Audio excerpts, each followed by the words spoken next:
여러분 지난 한 주간 평안하셨습니까? 평안히 잘 지내셨나요? 저는 일부 시간을 통해서 팔복의 말씀을 함께 묵상하고 있습니다. 지난주에는 우리 마음이 청결한 자가 하나님을 본다라는 말씀을 나눴고요. 돌아가셔서 우리 마음의 대청소를 하자라고 부탁드렸습니다. 마음의 대청소 해보셨나요? 해보셨죠? 해보셨는데 대답을 안 하시는 거라 생각이 됩니다. 우리의 마음에 낀 욕심, 그것을 다 털어내야 되죠. 하나님 앞에서 가면을 쓰고 괜찮은 척하는, 그리고 다른 사람들 앞에서 거룩한 척하는 그런 위선의 먼지를 대청소하고, 그것을 통해서 맑아진 우리의 영혼의 눈을 통해서 하나님을 보게 되는 복을 누린다라고 말씀드렸습니다. 어떻게 한 주간 하나님을 보는 삶을 사셨는지 궁금합니다. 근데 우리가 기억할 것은 마음이 청결하여서 하나님을 보게 되었다면 반드시 그곳에서 멈추지 않게 된다는 것입니다. 하나님을 본 자는 필연적으로 이어지는 행동이 있습니다. 그것이 무엇이냐? 그것을 보니까 우리가 오해하였던 하나님의 진심을 알게 되는 것이죠. 하나님의 시선이 어디로 향하는지, 하나님의 마음이 어디를 향해 있는지, 하나님의 발걸음이 어디로 향하는지 우리가 비로소 보게 되고 우리가 그것에 동참하게 된다는 것입니다. 여러분, 우리가 마음의 대청소를 하고 하나님의 말씀을 통해서 하나님을 바라볼 때에 하나님의 시선이 어디로 향하고 계십니까? 하나님의 손길이, 하나님의 거룩하신 발걸음이 어디로 향한다라는 것을 발견하게 되셨나요? 그것은 바로 죄로 인해서 깨어지고 서로 다투는 이 세상으로 하나님의 마음이, 하나님의 발걸음이 향한다라는 것이죠.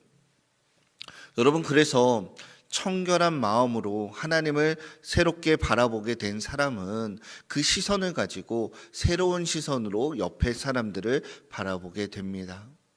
여러분, 죄송하지만 내가 하나님 앞에서 깨끗해진 것 같은데 다른 사람들 앞에서는 여전히 더러워지고 위선과 욕심으로 가득한 그 창을 가지고 사람들을 대접한다면, 다른 사람들을 대한다면 죄송하지만 아직 청결의 열매를 맺지 않은 것이고요. 우리는 마음의 대청소로 다시 돌아가셔야 합니다. 여러분, 우리가 기도할 때 많은 눈물 흘리시죠. 하나님이 나를 사랑해 주시니 감사합니다. 내 기도를 들어주시니 감사합니다. 나에게 은혜를 주시니 감사합니다 라고 고백을 하시죠. 그러지 않으신가요? 그 감사를 고백하셨다면 그 감사를 가지고 여러분의 가정으로 가셔서 여러분의 가족들에게도 감사합니다 라고 말을 해야 합니다. 하나님의 말씀을 통해서 하나님의 사랑을 누리고 하나님, 내가 큰 사랑을 받았습니다 라고 고백을 하셨다면 여전히 여러분의 삶의 자리로 가셔서 조건에 상관없이 하나님이 나에게 무조건적으로 사랑을 주셨던 것처럼 다른 사람들을, 여러분의 배우자를, 여러분의 자녀들을 사랑으로 대해야 한다라는 것이죠. 내가 기도할 때는 눈물이 많이 흐릅니다. 저절로 아멘이 나옵니다. 주여 하면서 하나님 은혜 감사합니다 라고 고백을 하는데, 막상 집에 돌아가서는 예전과 같은 말로, 어쩌면 더 심한 말로, 그리고 100번 양보해서 조금은 덜한 말로 가족을 찌르고 같은 태도로 우리 동료들을 상하게 한다면 내가 하나님을 보는 눈과 사람을 보는 눈 사이에는 아직 거리가 있다라는 것이죠. 여러분, 분명히 기억해야 합니다. 진짜로 우리가 하나님을 보았다면, 진짜로 하나님의 은혜를 누렸다면 반드시 내가 받은 그 사랑 그대로, 내가 하나님을 본 눈 그대로 가족들을 보고 동료들을 보고 이웃과 세상을 보기 시작한다라는 것이죠. 왜 그러냐면 마음이 청결해질수록 성도는 관계에 막힌 담에서 멈추지 않고, 이 막혔다라는 것은 상대방의 잘못일 수도 있습니다. 하지만 나의 생각일 수도 있고요, 나의 자존심일 수도 있고요, 나의 교만일 수도 있습니다. 이 모든 것들이 우리의 관계를 막고 있지 않습니까? 하나님을 바라본 성도들은 이 막힌 담에서 머물지 않고 그 담을 허무는 자로서 부르심을 받았다라는 것이죠. 그래서 우리 주님께서는 하나님 나라 백성들이 살아가는 삶의 원리인 팔복을 말씀하시며 마음의 청결함을 이야기하시고 이어서 마음의 화평을 말씀하고 계시는 것이죠. 여러분, 우리가 살고 있는 이 세상은 어떻습니까? 오늘 집사님께서 기도하시면서 기도의 제목들을 말씀해 주셨지만 입으로는 우리가 평화의 시대다라고 말하지만 사실은 갈등과 분쟁이 끊임이 없습니다. 전 세계 주요 분쟁 지역들에서는 여전히 전쟁이 일어나고 있고요. 전쟁이 그치지 않았습니다. 또 다른 곳에서는 전쟁을 준비하고 있고요. 뉴스와 그 매스컴에 나타나지 않은 세계 많은 곳에서 여전히 전쟁과 분쟁의 일들이 일어나고 있습니다. 여러분, 그런데 바다 건너서 멀리 있는 다른 대륙의 이야기를 생각할 것도 없죠. 당장 우리나라 이 대한민국 안에서도 얼마나 많은 갈등이 있습니까? 세대 간의 갈등이 있고요. 남녀 간의 갈등이 있고요. 이파, 계파 간의 갈등으로 인해서 매일매일 우리의 삶들이 전쟁터와 같다라고 느낄 때가 많습니다. 조금 더 시선을 좁혀보면 여러분의 가정은 평안하십니까? 여러분의 직장은 평안하십니까? 겉으로는 아무 문제 없는 것처럼 보이지만 그 안에서 많은 갈등과 다툼들, 그런 신경전들이, 그런 헤게모니 싸움들이 그치지 않는 것 같습니다. 우리가 매일 들고 다니는 이 핸드폰을 통해서 마주하는 온라인 세상 속에서는 더욱더 치열합니다.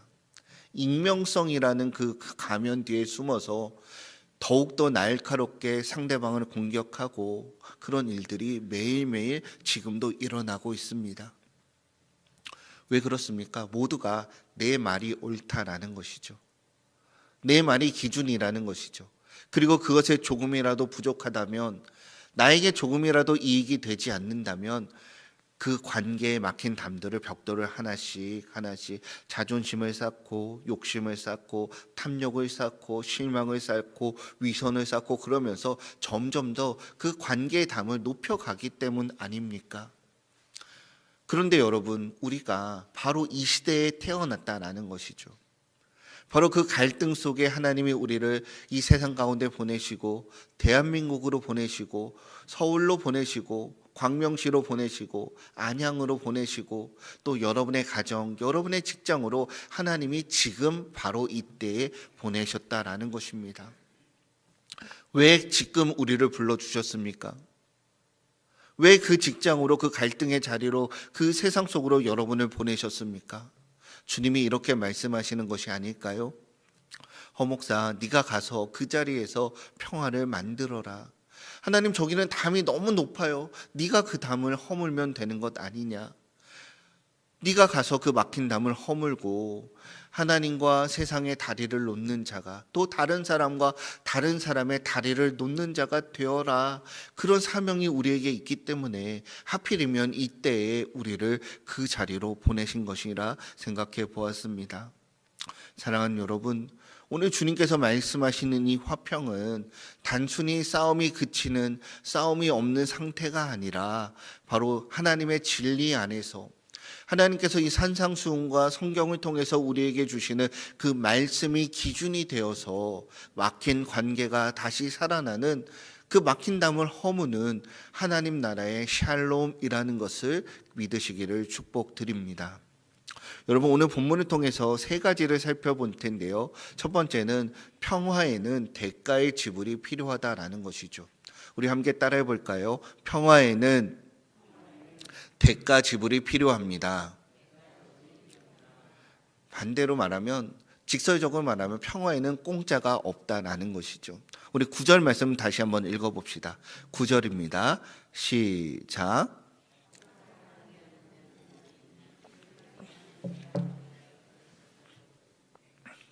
여러분, 우리가 살면서 많은 갈등과 분쟁, 다툼을 경험합니다. 싸워본 경험들 다 있으시죠? 다 있으시죠? 있으셔야지 다음 이야기가 됩니다. 아마 여러 번 아주 많이 경험하셨을 거예요. 다양한 장소에서. 여러분, 그런데 그 중에, 그런 싸움 중에서는 그런 싸움이 멈추고 화평, 평화를 경험하신 적도 있으시죠? 있으시지 않습니까? 물론 많은 갈등과 다툼 속에서 우리가 여전히 살아가지만 그런 다툼들이 종식될 때가 있습니다. 어떨 때 그런 싸움이 멈추게 됩니까? 어떨 때 그런 치열한 갈등이, 부부 간의 갈등이, 부모와 자녀 간의 갈등이, 동료들 간의 갈등이 어떨 때 멈춥니까? 한 명이 져줘야 끝나지 않습니까? 지는 게 아닙니다. 지는 사람들은 잠깐 엎드렸다가 다시 한번 고개를 들고 복수의 칼날을 갑니다. 그렇기 때문에 그것은 갈등이 끝난 것이 아닙니다. 또 다른 갈등으로 이어지는 과정에 있을 뿐이죠. 하지만 한 사람이 꼬리를 내리죠. 머리를 숙이죠. 내 안에서 천불이 올라오지만 그 가정의 평화를 위해서, 직장을 위해서, 다른 일들을 위해서 내가 참기로 결단하면서 내가 져줍니다. 그리고 져준다라는 것은 그것에 대해서 다시 이의 제기를 하지 않고 다시 다투지 않겠다라고 내가 다짐했기 때문에 적어도 그 갈등은 끝나고 평화가 찾아오게 됩니다. 여러분, 누군가 억지로 힘에 눌려 있다면 그것은 억지 평화입니다. 다시 일어서서 그보다 더 심한 갈등이 일어나게 되죠. 양쪽에서 다 자기가 옳다라고 주장한다면, 내 자존심을 아주 조금도 굽히지 않는다면 평화는 절대로 오지 않습니다.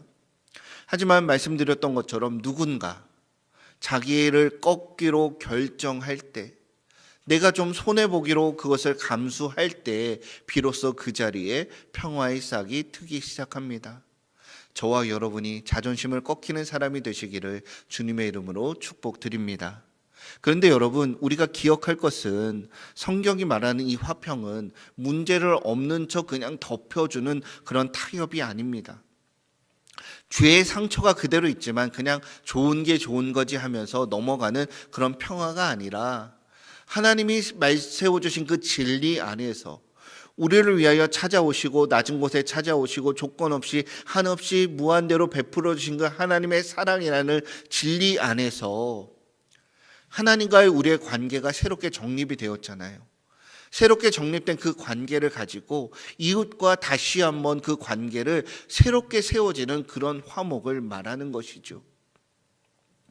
여러분, 그래서 우리가 갈등의 자리에서 단순히 나는 그냥 조용히 있을게요, 괜히 말을 꺼내면 더 싸울게요 하는 태도는 겉으로 보기에는 평화처럼 보이지만 실제로는 상처가 골마가도록 방치하는 것일 수도 있습니다. 예레미야 6장 14절에 보면 예레미야 선지자가 이렇게 말해요. 그들이 내 백성의 상처를 가볍게 여기면서 말하기를 평강하다 평강하다 하냐 평강이 없도다 라고 말합니다. 이것은 겉으로만 평강, 거짓 평화를 말하지만 하나님의 말씀을 가지고 그 상처를 제대로 다루지 않는 상태를 말합니다. 이런 상태로 그냥 가볍게 덮어버린다면 겉은 조용해 보여도 속은 더 골마가는 것이죠. 우리가 아픈 부위가 있으면 약을 바르고 그보다도 심한 환부를 도려내고 수술하는 그런 아픔을 경험해야 합니다. 그래서 이 화평하게 하는 사람은 단순히 회피하는 것이 아니라 그 자리에 하나님의 말씀을 가지고 주님이 나에게 보여주신 그 진리를 가지고 그 사랑을 가지고 그 관계를 새롭게 회복시키기 위하여 노력하는 사람이 오늘 화평하게 하는 자라는 것을 믿으셔야 합니다. 여러분, 이 모습은 우리 가운데 평화의 왕으로 오신 예수님을 통해서 발견할 수가 있습니다. 이사야 선지자는 예수님을 예언하며 평강의 왕이라고 불렀죠. 예수님께서는 어떻게 평강의 왕이 되셨습니까? 단순히 싸우지 마라, 다투지 말아라, 그 제사장 종의 그 배둘의 칼집을 도로 넣으며 그 칼을 거두어라라고 말씀하시면서 그런 말로만 싸우지 말라라고 하신 것이 아니죠. 주님은 어떤 방식으로 우리에게 평화의 왕이 되셨습니까? 에베소서 2장 14절 말씀을 읽어볼까요? 2장 14절입니다. 시작.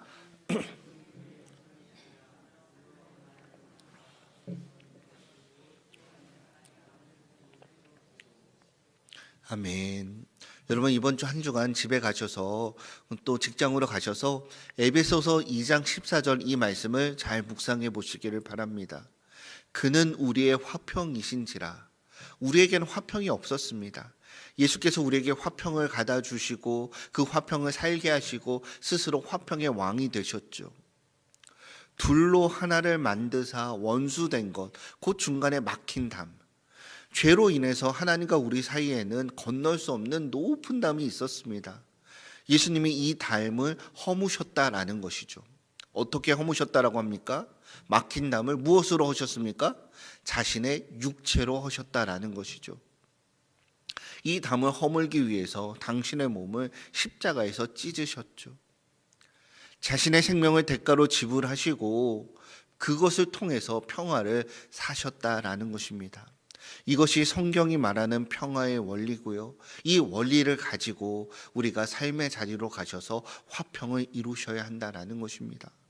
죄송하지만 성경에서는 이것 외에는 다른 원리를 말해준 것이 없습니다. 평화는 반드시 누군가의 희생 위에만 세워져야 합니다. 여러분 한번 따라해 볼까요? 내가 죽어야 평화가 삽니다. 이것을 꼭 기억하셔야 합니다. 반드시 누군가가 죽어야 되는데 라고 하면서 죽을 사람을 찾지 마시고요. 바로 내가 죽어야 산다라는 이 영적인 원리를 꼭 기억하셔야 합니다. 우리가 살고 있는 이 시대에 갈등과 분쟁과 다툼이 끊이지 않지만 그 반대를 선택하는 경우도 있습니다. 어떤 사회는 바로 복수가 아니라 회복을 선택함으로 평화의 길을 열었죠. 그것은 바로 저기 아프리카에 있는 남아프리카 공화국에서 그런 예가 있었습니다. 줄여서 남아공이라고 하겠습니다. 남아공은 오랜 시간 아파르트헤이트라는 제도로 사람을 피부색에 따라 나눴습니다. 백인과 흑인을 구별하는 것이죠. 백인이 사는 지역이 있고요. 흑인이 사는 지역이 있습니다. 백인이 받을 수 있는 교육의 권리가 있고요. 흑인이 받을 수 있는 교육의 권리가 있었습니다. 그리고 그 상처가 너무나 깊었기 때문에 백인과 흑인 사이에서는 갈등과 다툼이 끊이지 않았죠. 근데 오랫동안 백인들이 정권을 잡고 있다가 그 정권이 흑인들에게 넘어가게 되었습니다. 여러분 한번 생각해 보십시오. 오랜 세월 동안 내가 서름과 억울함을 당했는데 내가 권력을 잡았어요. 칼자루가 나에게 왔어요. 나를 찔리던 칼이 나에게 와서 내가 이제 공격할 수 있게 되었습니다. 저는 찌를 것 같아요. 여러분들은 어떻게 하시겠습니까? 찌르시겠습니까? 베시겠습니까? 아니면 멋지게 칼춤을 추시겠습니까? 그런데요, 남아공의 그 사람들은 그것을 선택하지 않았습니다. 만약 우리가 복수로만 갔다면 이 복수가 또 다른 폭력을 낳고 또 다른 폭력을 낳는 악순환이 시작될 수밖에 없다라는 것을 생각해 보았습니다.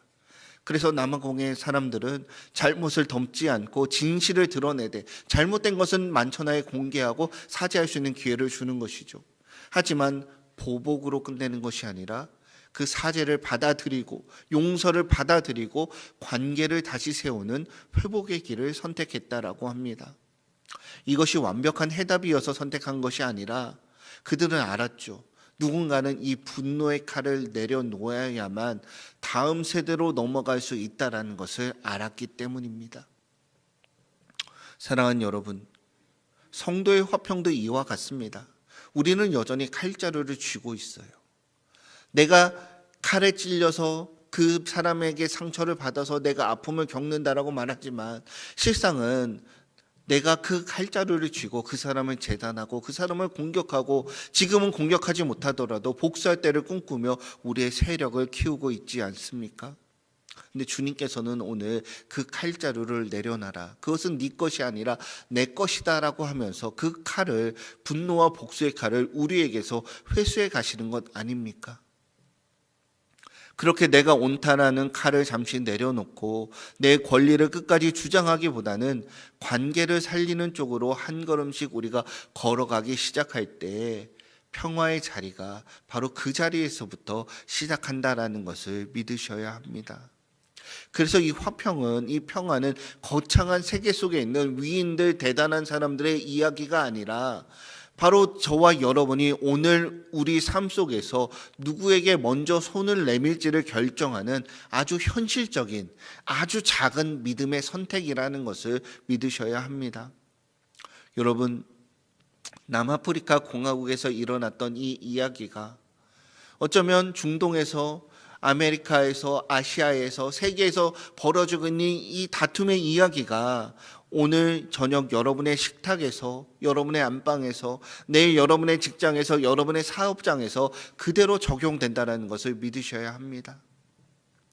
우리의 가정도, 우리의 교회도 사실은 크고 작은 진실과 용서의 선택 앞에 서 있습니다. 잘못을 아예 묻어버리거나 끝까지 물고 늘어지면 상대를 물어뜨리는 것이 아니라 진실을 인정하되 서운한 것은 서운한 것이되 복수로 끝나지 않고 관계를 어떻게든 다시 세워보려는 그런 신앙의 좁은 길을 선택할 때 하나님 나라의 평화가 저와 여러분의 삶에 조금씩 스며든다라는 것을 믿으셔야 합니다.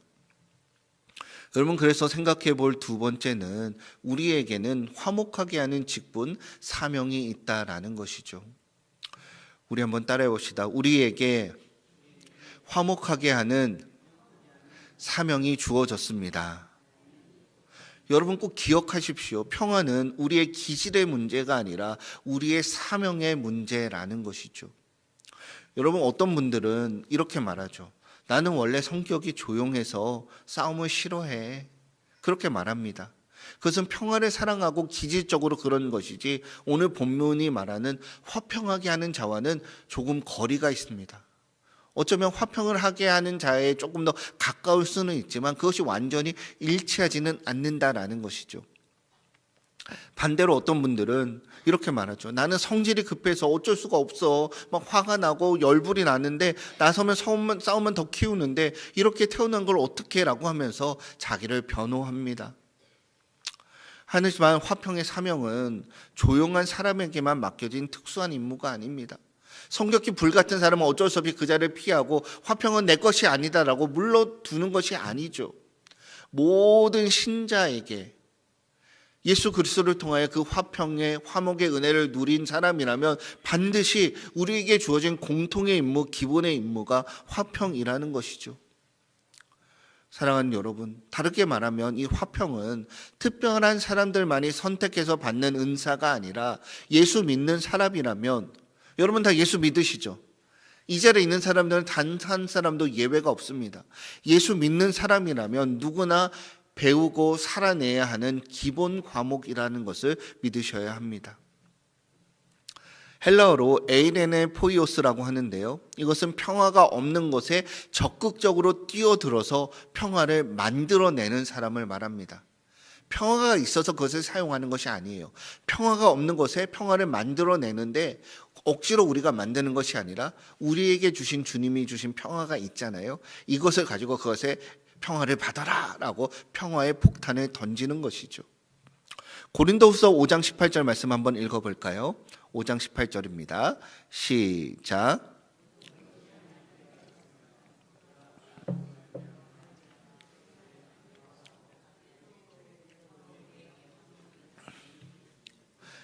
아멘. 하나님께서는 바울의 입술을 통해서 이것이 우리의 직분이라고 선포하고 있습니다. 어떤 직분입니까? 화목하게 하는 직분이죠. 하나님이 저와 여러분을 이 땅에 이 화목의 직분으로 화평의 대사로 보내셨음을 기억해야 합니다. 싸움을 말리는 것이 쉽지가 않습니다.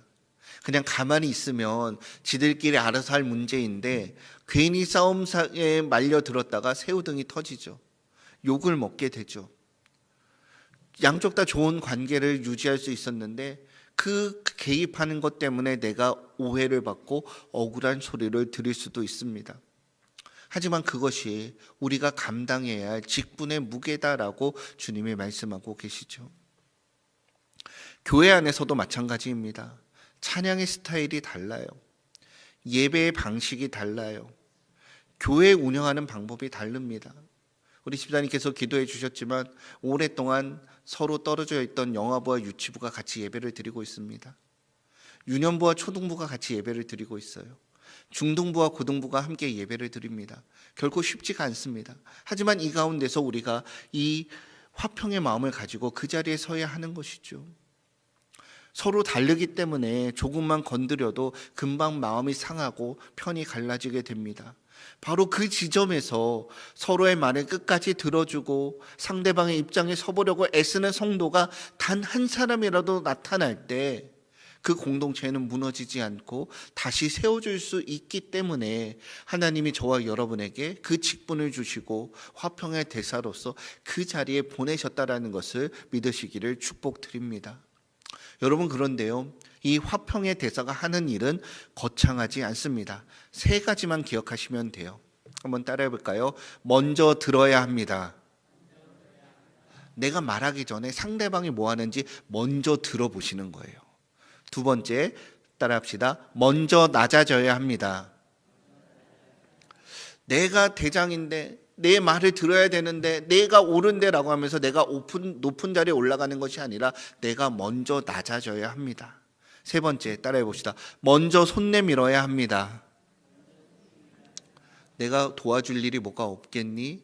내가 어떤 것을 해줘야 되니? 라고 하면서 우리가 먼저 손을 내밀어 보십시오. 먼저 듣고 먼저 낮아지고 먼저 손 내미는 것, 이 세 가지 먼저가 시작될 때 여러분, 그 차가웠던 공기가 따뜻해지고요, 서로가 싸워졌던 마음의 벽이 조금씩 무너지기 시작하다라는 것을 믿으시길 바랍니다. 사랑하는 여러분, 죄송하지만 저도 인생을 조금 살아보니까요, 마음의 그릇이 조금은 넓어지는 것 같습니다. 그렇게 우리가 인생의 시간이 한 걸음 한 걸음 지나갈수록 우리의 마음의 그릇이 넓어져야 하는 것 아닐까요? 그것 때문에 우리가 그런 아픔을 경험했고요, 그런 상처를 경험했고요, 그런 갈등을 경험했고요, 그런 하나님의 은혜와 사랑을 우리가 먼저 경험한 것 아닙니까? 그래서 제가 여러분께 부탁드리는 것은 여러분께서 화평의 대사, 화평의 디딤돌이 되어주시기를 부탁드립니다. 어쩌면 여러분의 가정은 저와 아무런 상관이 없을 수도 있어요. 여러분의 직장, 여러분의 사업장은 저와 아무런 상관이 없죠. 하지만 그것은 하나님과 상관이 있는 곳 아닙니까? 그것이 하나님의 나라요, 하나님의 나라가 선포되고 하나님의 통치가 임해야 될 곳이죠. 그곳에 하나님이 저를 보내신 게 아니라 여러분들을 보내셨죠. 자녀들이 다툴 때에, 혹은 며느리나 사위가 서운하게 할 때에 내가 어른인데 어떻게 나한테 그러지, 그런 권위를 내세운다면 벽이 생길 수밖에 없습니다. 그래, 내가 좀 지고 말지, 내가 품고 말지라고 하면서 여러분이 먼저 낮아지시기를 부탁드립니다. 여러분이 먼저 손 내미시는 것을 부탁드립니다. 여러분들이 먼저 엎드려서 낮아지셔서 디딤돌이 되어줄 때 여러분의 자녀들이, 우리 다음 세대 아이들이 여러분들의 등을 밟고 올라가, 여러분의 등을 밟고 건너가 화해할 수 있게 되는 것이죠. 자기를 꺾어 남의 말에 귀를 기울여 듣고 내 이익보다 관계 평화를 위해 손해를 감수하는 것이 하나님께서 우리에게 주신 사명이요, 진짜 어른의 품격이라는 것을 믿으시기를 부탁드립니다. 마지막으로 한 가지만 생각해 보면, 우리가 이처럼 바보처럼 져주고 평화를 만들면 우리에게 임하는 복이 있어요. 그것이 무엇입니까? 9절 말씀에 그들이 하나님의 아들이라 일컬음을 받을 것이미요 라고 말합니다. 여러분, 근데 이상하죠. 우리는 이미 하나님의 자녀가 되었어요.